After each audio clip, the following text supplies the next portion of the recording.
Sabi nga, wala na raw extrajudicial killings. Totoo ba yun? Hindi! Ang katunayan, sa iba't ibang dako ng bansa, nagpapatuloy po ang pagbobomba.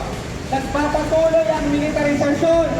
Nagpapatuloy ang paglabag sa karapatang pantao. Kung hindi kaya